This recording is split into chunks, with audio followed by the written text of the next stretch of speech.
Hola, junto con mis compañeros Diego Mera y María Quirós, quien les habla Jorge González, vamos a hablar sobre los resultados de utilizar el método de análisis isogeométrico en comparación con el método de elementos finitos en el contexto de la simulación híbrida en tiempo real.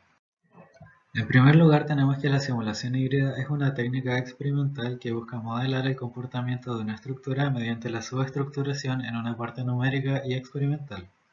Dado que no se cuenta con esta última, es que se utiliza el método de elementos finitos, dando paso a la simulación híbrida virtual. Como una alternativa a FEM existe IGA, el análisis isogeométrico, que permite representar la geometría de un elemento de forma exacta. Además, hasta la fecha no se encuentra con literatura que asocie los estudios de simulación híbrida con las técnicas IGA. Es por esto que el objetivo de este estudio es comparar el desempeño de ambos métodos, FEM e IGA, para un espécimen lineal correspondiente a la cepa de un puente con un diseño curvo, y su aplicabilidad a la simulación híbrida en tiempo real.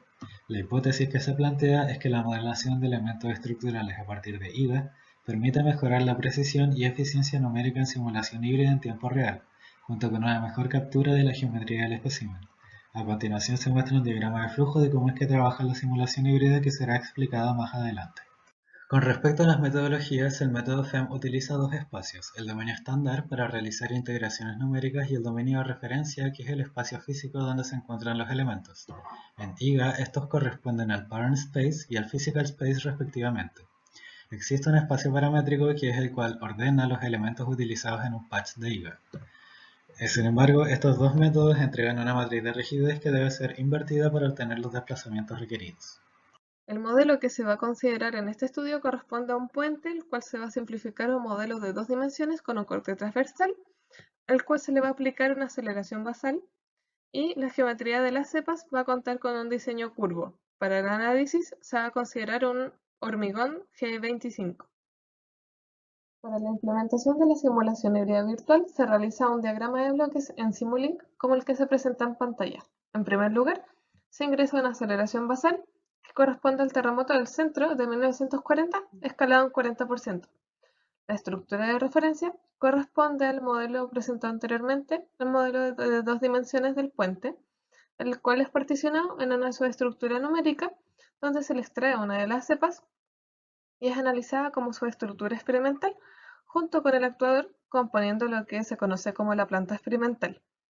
Para compensar los posibles retardos, se utiliza un compensador de tipo adaptivo basado en modelos. Y para hacer una simulación de tipo realista, se utilizan modelos de sensores para el desplazamiento y de la fuerza. El primer resultado que se va a presentar corresponde a la tasa de convergencia de ambos métodos según la cantidad de grados de libertad considerados en cada uno. Se puede apreciar que el método de análisis isogeométrico converge antes que el método de análisis por elementos finitos, logrando valores de convergencia que difieren entre un 0,3 y un 0,4%. A continuación, se muestran los resultados obtenidos para la simulación híbrida en tiempo real virtual.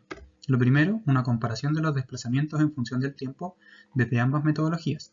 Se aprecia una diferencia de aproximadamente un 8%. Respecto a las simulaciones individuales, tenemos 4 indicadores. J2 es un error de sincronización entre el desplazamiento medido y el desplazamiento comandado. J4 mide el desempeño respecto al desplazamiento medido versus el de referencia. Tau mide el retraso de señales entre el desplazamiento medido y el desplazamiento comandado. Finalmente, el desplazamiento máximo obtenido para ambas metodologías.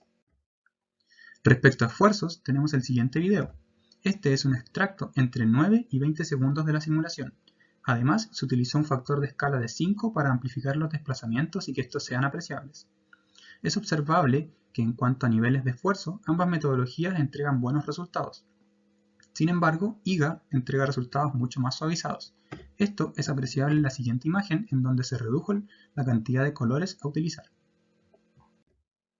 Finalmente, podemos concluir en términos de convergencia que IGA requiere de un menor refinamiento para lograr resultados más precisos, es decir, un menor costo computacional.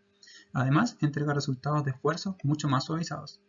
Respecto a la simulación híbrida en tiempo real, los indicadores son muy similares, con variaciones principalmente debido al ruido de sensores. En cuanto a desplazamientos, estos difieren debido a la rigidez equivalente que presenta cada metodología. Los resultados obtenidos nos demuestran las ventajas de la utilización de la metodología IGA para estructuras con geometrías complejas y su aplicabilidad a simulación híbrida en tiempo real.